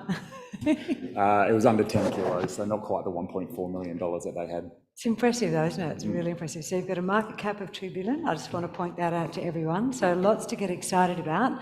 And we're interested to hear where you're going to go to from there. First gold pour, what's next? Would you please make him welcome everyone? We're talking Bellevue Gold. Well, thank you very much. Very kind introduction, and I do note that I came on early and Chrissy doesn't have any chocolates left, so I might run a couple of minutes over to get you back on track, Chrissy, to do you a favour.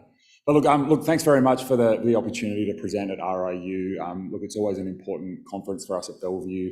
We were lucky enough to be awarded the Oliver Award a couple of years ago for the discovery of Bellevue. So, it's quite a pleasure for us to come back and talk about actually developing the project and getting into production. I will try and make sure I talk about geology and exploration as a part of this, but I will talk at the start about the ramp up and the start of production, because that's the life that we've been in the trenches living for the last couple of years. So look, as Chrissy said, we're a new producer. We put our first gold in October last year. We were able to build the mine with the budget that we had, on time, on budget, in a pretty difficult mining environment. It's a credit to the team that we have on site, a credit to the contractors that we have to be able to deliver a project and move through into cash flow, which is a very exciting place to be. It's all about the underground mining where we are now. So, now that we've got the place built, it's all about getting that underground mine up to run rate. So, that's through the development rates, which we're already getting. We're increasing our stoping rates now month in, month out, and that's what delivers the high grade to the processing plant. We've done a hell of a lot of underground drilling to de-risk that mine plan. It's probably been at the expense of lots of exploration over the past 2 years, but we thought it was very, very important to de-risk that startup plan and make sure that we had the drill density across the early years of our mine life. We've completed 160,000 metres of grade control drilling in the last 18 months to essentially drill the project out to 20 by 10. It gives us a really good base to start on, gives us a 10-year mine life to start, but we also have a great platform for growth, and I think that's something that we can really focus on now that we've moved through that developer stage and are into cash flow. This is through optimising the mine, driving productivity, driving production, but also investing more through the drill bit, doing more exploration outside of the resources that we know, growing the resource and growing the reserve. All the while we've done this, we focused on having tier 1 ESG credentials, which I'll talk a bit about towards the end of the preso. Look, these graphs are pretty important to us. There's a new out today just to show that we're doing what we said we're going to do. There's no magic formula in mining, certainly no magic formula at Bellevue. It's just about keeping the processing plant running and then delivering the high-grade ore to the plant. These graphs on the right-hand side here, these 4, cover that first part. So, the mill's turning, we're getting the throughput through. We've done that month in, month out now, and we're going to continue to do that, every month going forward. And then on the left-hand side, what you can see is that as the stope tons increase, the gold produced increase, because that's our high grade that we're bringing to the mill, and that'll continue to increase month in, month out as we go towards the end of this financial year. We just released our guidance for the half of 75 to 85,000 ounces. As I said, we're achieving our run rate from the plant. The underground mining is going really well. We have a high quality underground contractor in Develop doing the work there. We're opening up multiple mining areas, which I'll show you in 3D in a little bit. And importantly, we've done it with a bit of fat at the bottom of our balance sheet, and we're now in a position where we're generating positive free cash flow, which is a big achievement for the team. Now, the mine itself, it's a mine that has been known about for a long time. There was a modern underground mine there back in the late 80s to late 90s. The discovery hole for the new Bellevue was in the end of 2017. So it went from discovery through to production in under 6 years, which is, I guess, a reflection of the quality of the ore body. And what we have is not just one lode that's we're chasing down to the centre of the earth. We're actually chasing multiple lodes all at the same time. And what you can sort of see here is that we're getting similar grades, similar tenors, similar widths in all of the sort of key mining areas that we're developing out to. So when we've got all of these areas in production, which we're pretty close to being on multiple levels in each of these areas, you'll see we can deliver it, deliver that ore to the mill. Now, after the drilling comes the development. What we're seeing is excellent reconciliation between the grade control drilling and the face sampling that we're doing. And I guess that's the power of having the grade control drilling done to that 20 by 10 metre spacing at least, is that we understand where the ore body is, and we can essentially put ore drives on survey control and be able to chase down and get those good grades and good widths.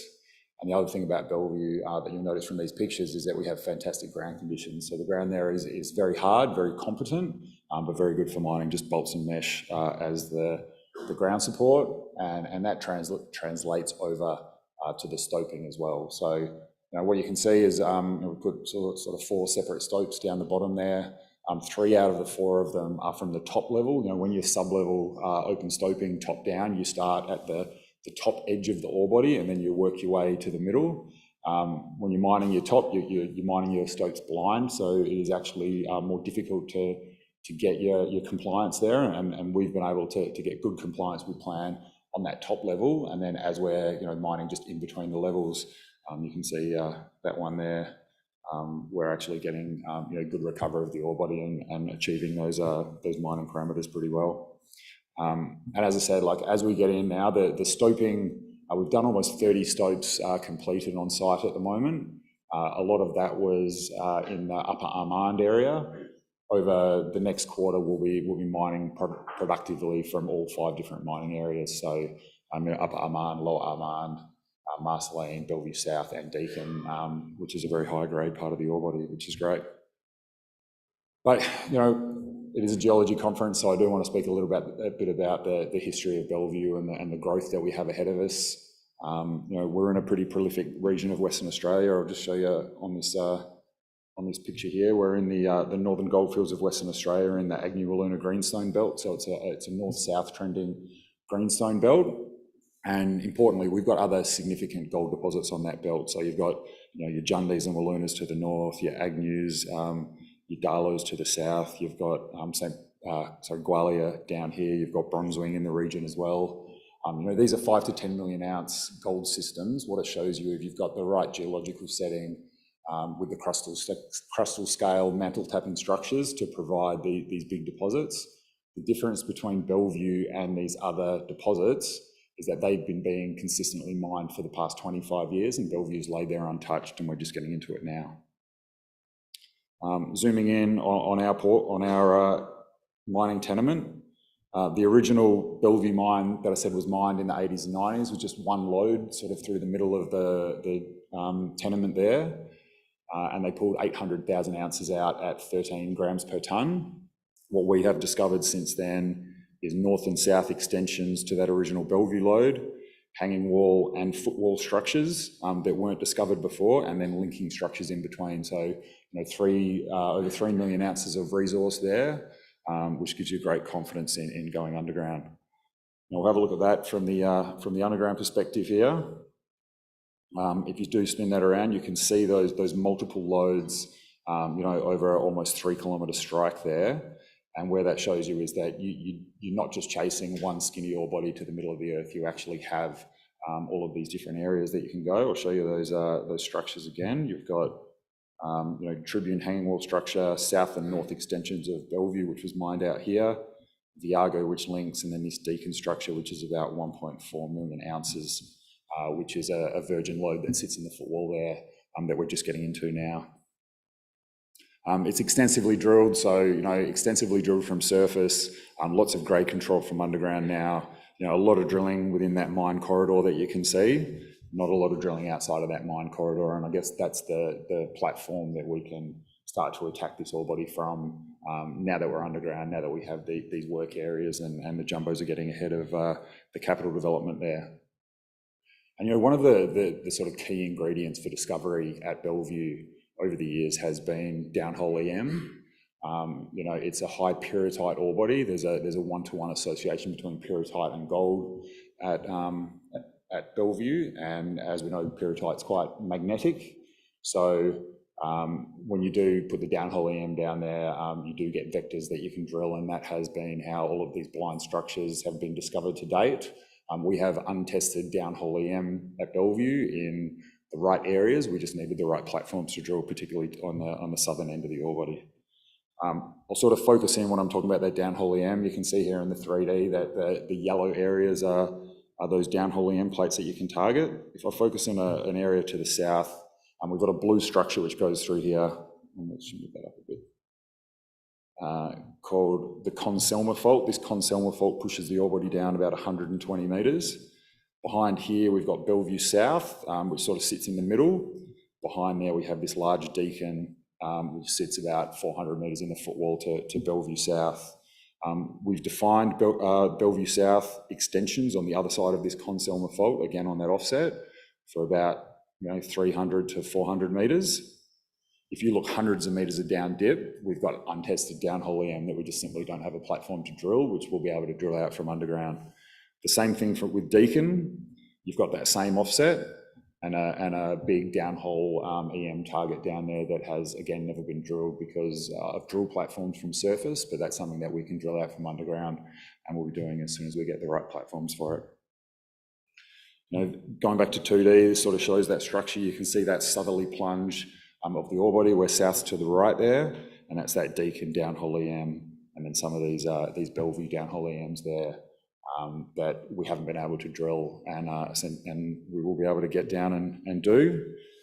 And the other side of growth where we are is actually, when you look into the page, based on that last one, is that you've got your hanging wall structure at Tribune, you've got Bellevue, you've got Deacon, you've got connecting structures at Viago. Repeats of those structures is something that has been identified through downhole EM. There's been limited drilling to follow that up, but for example, the repeat target under Deacon that was drilled with a 1.2 kilometre drill hole that was co-funded through the EIS scheme, hit a couple of metres at 10 grams. Hit Bellevue rocks down there. You're obviously unable to follow that up as a developer or exploration company. We're going to have a decline here pretty soon that we can drill 300 to 400 metre holes and be able to target that.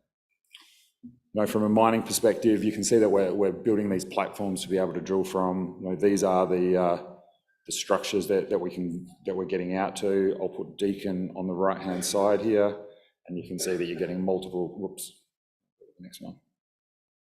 But as we develop the ore body and develop new areas, we're mining out to Deacon, and it's giving us multiple platforms across that Deacon structure that we can drill out and target into to look for those repeat structures there.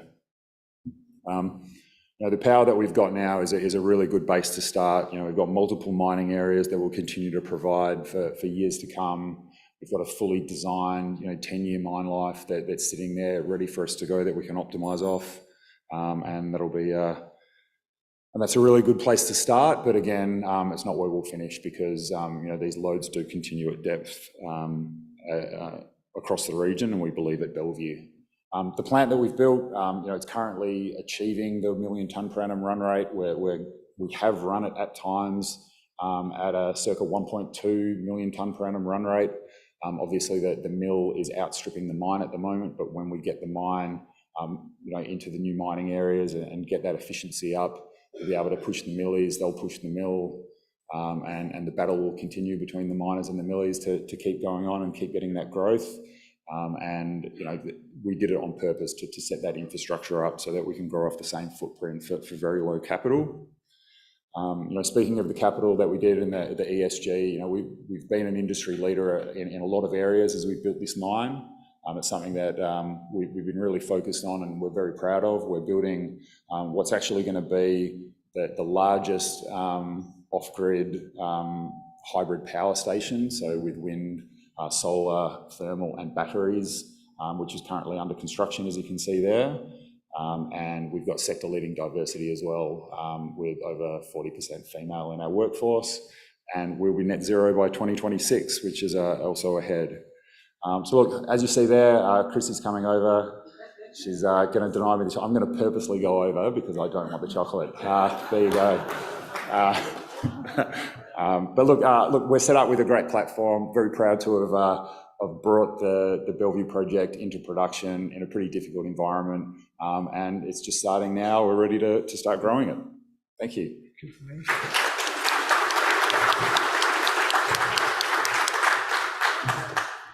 Mr. Ruzicka, would you like to come here? It appears that I have one chocolate left for this session, which is very nice of Darren not to be motivated by food or chocolate on the day of love, which is worrying. All right, Ramelius is our last company in this power session. They've been great supporters of us here at RIU Explorers, and great to see you up here rounding out this session. I'm going to whet your appetite once again. A $2 billion market cap. Take it away, sir. Would you please make him very welcome, everyone? The fabulous Peter Ruzicka. Thank you, and I'll do my best to earn the chocolate. For those of you who know Ramelius, we operate 2 production centres or processing hubs at Mount Magnet and Edna May, shown on the figure there. These are fed from a number of local and satellite open pit and underground mines. The company holds a mineral resource inventory of 7.6 million ounces, a mineral reserve of 930,000 ounces, with production guidance 265 to 280,000 ounces for FY24. The exploration focus is on feeding and sustaining our existing hubs, advancing our development project at Rebecca Roe, and identifying and progressing new greenfields opportunities. Ramelius has a long history of growth through both acquisition and exploration. 7 acquisitions in 6 years and 2 in the last year, those being Breaker and Musgrave Minerals. And I'll take this opportunity to acknowledge the technical work of both those teams. As a geologist, we do indeed stand on the shoulders of those before us. Mount Magnet. Mount Magnet is a mature camp, and mature certainly doesn't mean unprospective. It has a long history of production, but still remains the cornerstone of Ramelius growth.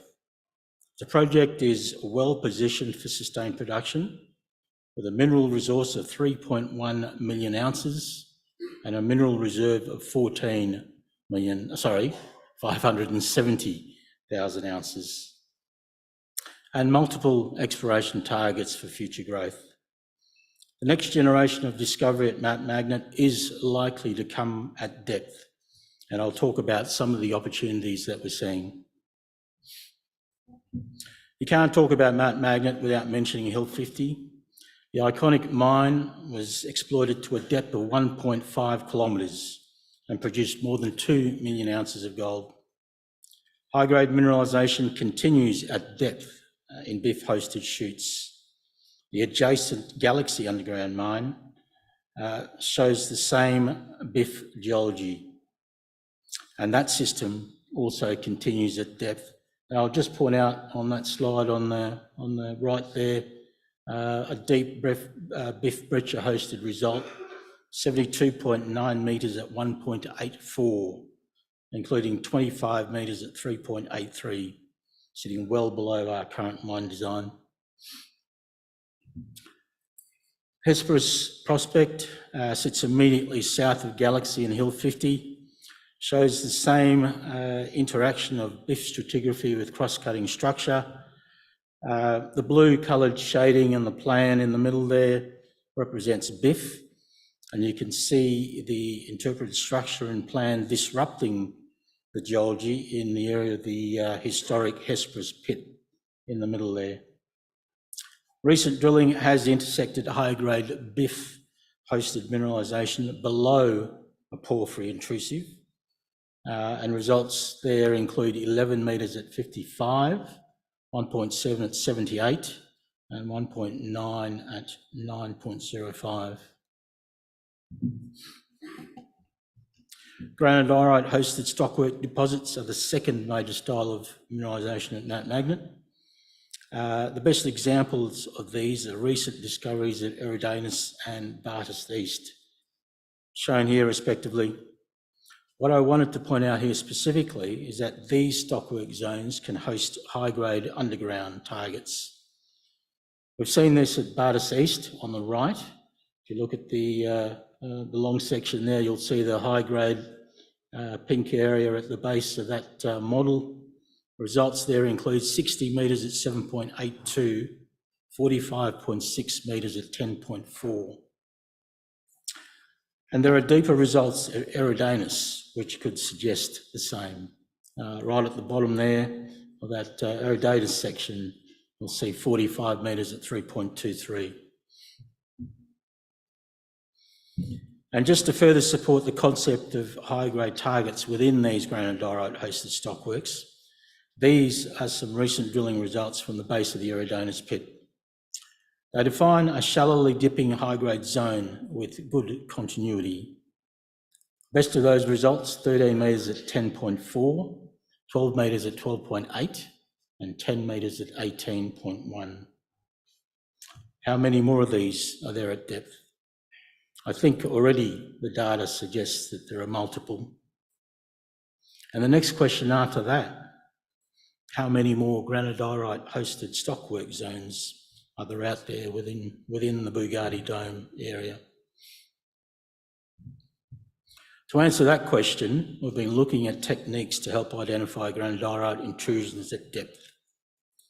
We've used passive seismic ambient noise tomography to identify the larger intrusive complexes and targeted the margins of these for potential mineralised dikes.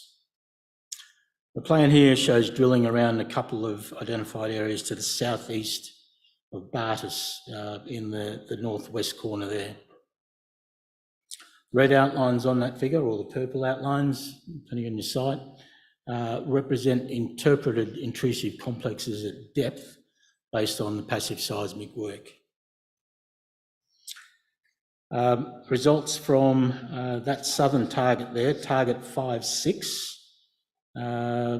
show a broad interval of low-grade mineralisation hosted by granodiorite.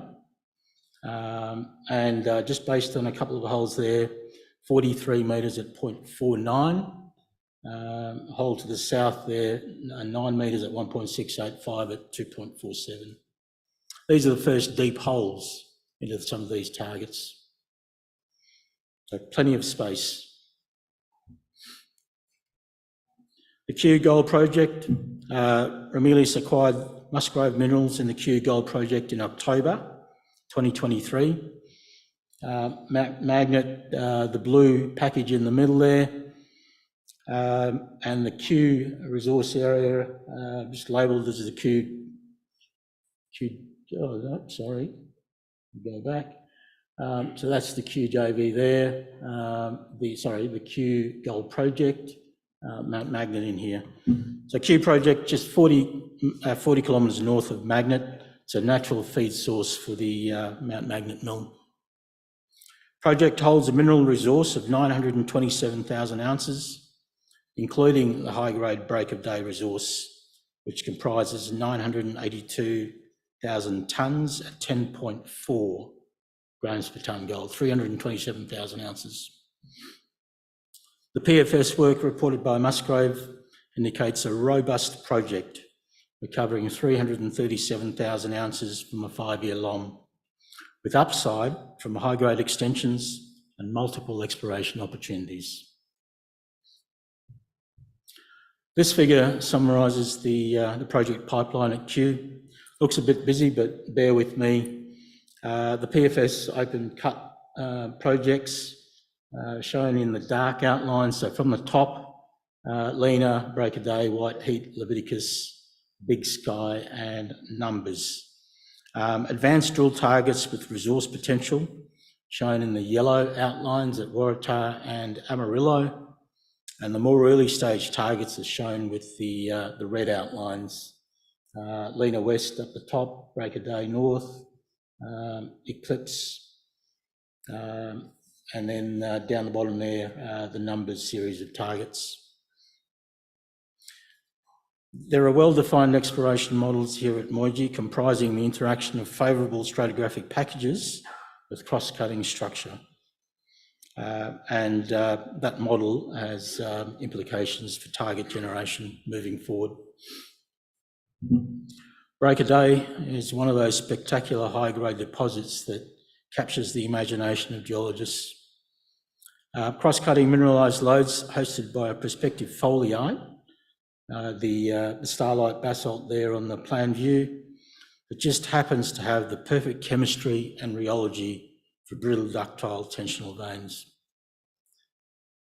Plan view there shows the geometry of the lodes, a number of different lodes, and the adjacent cross-section shows some of the grade control drilling results from the starlight lode reported by Musgrave. Just reading from the top of that cross-section, 12 metres at 19.5, 10 metres at 42.5, 17 metres at 35.7, 6 metres at 32.3, and I missed a couple of the lower grade ones. So you really couldn't ask for a better demonstration of high-grade continuity. That's just on this section. There's obvious underground potential here. These lodes are still open at depth, and there's potential for other blind lodes that don't have a surface expression. And from one high-grade deposit to another, the Penny Gold Project has a high-grade mineral resource of 440,000 tonnes at 22 grams per tonne gold in two lodes, Penny North and Penny West. The plan and oblique view figures here highlight the Penny lode geometry and its relationship to a host granodiorite unit. That's the Penny North lode. This is the Penny West lode. This pink unit through here is the granodiorite. And I just want to highlight that because that's a critical part of our model. Essentially, the lodes form a stepped or on echelon geometry, transgressing stratigraphy at the lode scale, but at the system scale, there's a very strong spatial association with the granodiorite. Granodiorite unit continues to the northwest and at depth, and the geometry is favourable for another stepped lode repetition at depth. In a bit more detail, that northwest position is supported by some previous drill indications showing quartz sulfide veining and brecciation with some subeconomic grade, and a downhole EM survey in 2022 identified an off-hole conductor in the vicinity. Figure also shows the drill traces, indicating that drill spacing does open up at depth with room for another lode. Ruzicka was an early 2022 acquisition. Bombora was acquired in May 2023. They sit just 50 kilometres apart on the plan there. So Ruzicka up here, Lake Road down here. Together, combined mineral resource, 65 million tonnes at 1.5 grams per tonne, 3.1 million ounces. Resource drilling is ongoing with the aim of a pre-feas study by mid-year. Ramelius holds a very large ground package in this region, along regionally prospective structure with good greenfields potential. Key structures shown there include the Laverton tectonic zone on the right, Sunrise up the top there, and other major deposits. The Keith Kilkenny tectonic zone on the left there.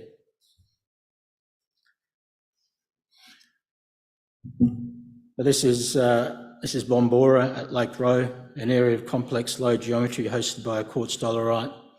The oblique long section at the top shows some of the low geometry. South plunging lodes towards the south there, Chira lode, north plunging lodes at the north there. Diamond drilling is targeting resource definition of the higher grade lodes at depth, and recent results from the southern Chira lode shown in cross section and long section here. Those recent results include 4.5 metres at 18.7, 4.2 metres at 11.1. I'll skip to my summary. To summarise, Ramelius has a well-funded exploration resource definition budget, 30 million, with the exploration focus clearly on the Mount Magnet region, where some of our best targets lie, including the new Q acquisition. We're advancing the Rebecca Row development project and exploring opportunities in highly prospective tenement packages along key structural trends. In short, we continue to evaluate and progress exploration opportunity. Thank you. Thank you. That was very, very impressive. All right, team, we've got a break for a short period of time. If you aren't coming back into the room, remember we have drinks at the conclusion of today. So it's 6 o'clock out near the bar. Remember to put your name down for those boots. But I think it's number 49 by